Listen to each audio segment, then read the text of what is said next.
We bring in Chris Edwards. He met with Congressman Ryan on Monday afternoon.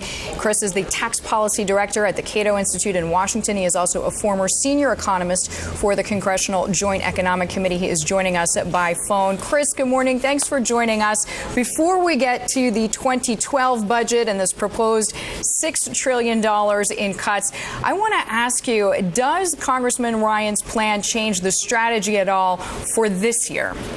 No, his plan has to do with 2012 spending plus reforming entitlements.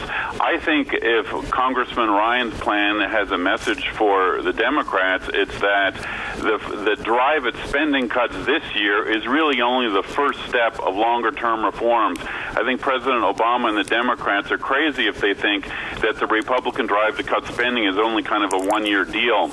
All right. Fact, yeah. Well, more on this multi-year activity or idea in a minute, but I just want to ask you, I mean, are we going to have a shutdown in the near term? I mean, or is another stopgap bill likely? I mean, could there be something a little bit more comprehensive out there?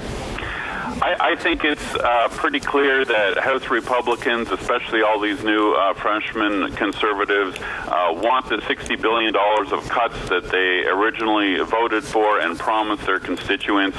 And I think it looks like the Speaker is going to go along with them. I mean, I couldn't believe if the Speaker of the House would try to pass a budget bill without this energetic group of new House conservatives. And they're sticking by the $60 billion in cuts. And I think so we may well have a shutdown. Okay, Chris, so we may have a shutdown. That's a pretty strong statement. And as you say, they're going to stick to that $60 billion figure. So now looking onto this multi-year idea, what did you learn yesterday from Congressman Ryan that you didn't already know?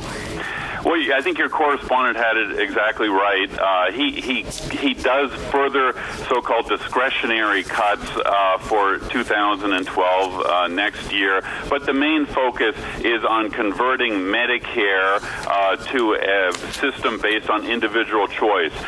People would hit 65, they would get this sort of premium support from the federal government, and they would go out and buy private insurance.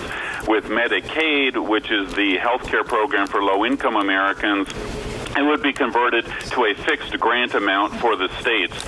Right now, the problem with Medicaid is that states have this incentive to continue expanding the program because they get free federal money from Washington. That system would be changed for Medicaid and food stamps and other federal aid programs. They would get a fixed block of money, which would go a long way toward making these programs more affordable. Chris, thanks so much. And we know consensus view is that Medicare, that portion, is not likely to get Democratic support. But in the meantime, Chris Edwards, we thank you. He is the director of tax policy at the Cato Institute.